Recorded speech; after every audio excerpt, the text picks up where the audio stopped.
automobile et également Lyon coiffure et puis la vente.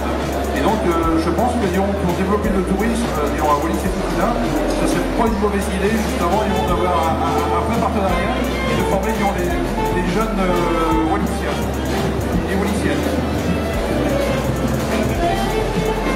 Oui, bonjour à tous. Je crois que M. Hussein l'a tout dit par rapport à notre partenariat qui va se faire. Et c'est que le début d'une grande aventure avec Hexagone. C'est-à-dire une première au Salon de l'Agriculture, une première avec l'Oderdome, qui nous a permis d'être là. Et bien sûr, je crois que la signature va être le contrat de mariage entre le Morvan et Wallis. Bravo le Morbihan, bravo Wallis.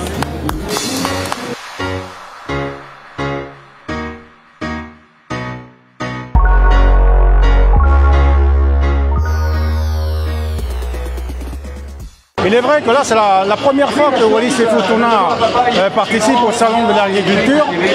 Et donc, pour nous, Wallisiens et Futuniens, c'est vraiment une première. Et c'est important pour la mise en valeur de nos produits locaux.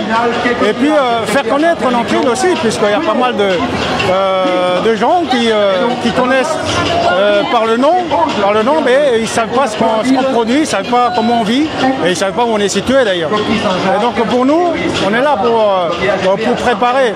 Là, par l'intermédiaire de l'Oderdome, ça nous permet de montrer une production. Les produits qui ont une haute valeur ajoutée, par exemple, qu'on pourrait produire sur Wallis et Futuna, et puis par la suite, on pourra les exporter. Et donc là, c'est important pour nous, déjà pour l'économie, le développement économique de notre île, et ne serait-ce que pour les Wallisiens, on est riche, notre pays, notre île, il y a une richesse, et donc tout ça, il faut mettre en valeur. Et mon but, déjà, c'est satisfaire la demande locale, au niveau de la production générale, produits locaux, en tubercules, en légumes maraîchers, ça c'est déjà qu'on soit en autoconsommation, qu'on limite l'importation, ou on arrête l'importation, et puis après, deuxièmement, exporter des produits à haute valeur ajoutée, tels que l'huile de tamanou, le miel, ou bien l'huile essentielle. Tout ça, on peut produire sur Wallis et Futuna. Donc maintenant, là, on a deux producteurs ici justement de produits à haute valeur ajoutée, tels que l'huile de tamanou et le miel. Là, effectivement, on se rend compte que notre miel, la qualité de notre produit, le miel, est vraiment excellente. Pourquoi? Parce que tout simplement, à Wallis et Futuna, on n'a jamais subi l'agriculture intensive. C'est-à-dire que nos produits sont vraiment bio, même si ce n'est pas reconnu par un label. Et nous, on est en train de créer le label bio de Wallis et Futuna, de manière à apporter une valeur supplémentaire sur nos produits.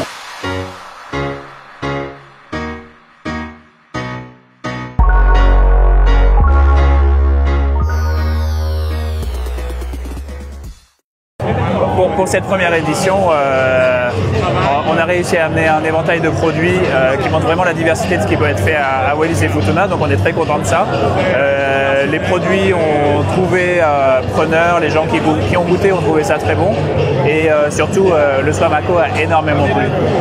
Et là tout de suite on voit les gens danser, et les gens avec le sourire comme ça en face, et tout le monde nous dit waouh, mais c'est rythmé, c'est vraiment une très belle réussite. Alors le bio à Wallis et à Futuna, tout est bio puisqu'il n'y a quasiment pas d'intrants, pas d'engrais, pas de pesticides. Nous on est dans une démarche de certification bio, c'est-à-dire de faire reconnaître que c'est vraiment bio, et rester sur cette démarche-là, c'est-à-dire continuer à cultiver en agroécologie, récupérer l'eau de pluie, utiliser le compost pour faire les cultures, ce type de choses. Donc oui, c'est une volonté qu'on va poursuivre. Alors le portail de Wallis et Futuna, il vise à donner un premier niveau d'information aux personnes qui s'intéressent au territoire. Donc il y a des informations touristiques, mais c'est pas encore le portail de l'office de tourisme. Ça, on va le faire dans un deuxième temps. Et concernant la stratégie, il y a un chargé de mission pour la stratégie touristique qui a été recruté par l'administration supérieure. C'est lui qui va définir tout ça.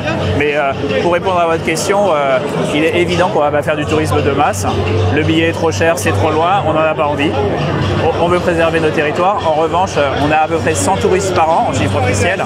On pourrait facilement passer à 1000 et personne ne le verrait. Enfin, il n'y aurait pas de plage envahie ou quoi que ce soit.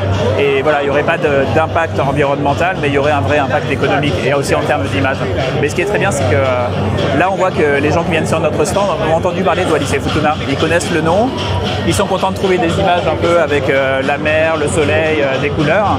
Et ils sont contents de trouver des produits et de pouvoir mettre un goût, une odeur, enfin le goût du fruit à pain, l'odeur du toui-toui, déjà se projeter là-bas. Donc je pense qu'on peut réussir à construire la stratégie du tourisme assez rapidement et peut-être même l'année prochaine avoir des brochures à distribuer.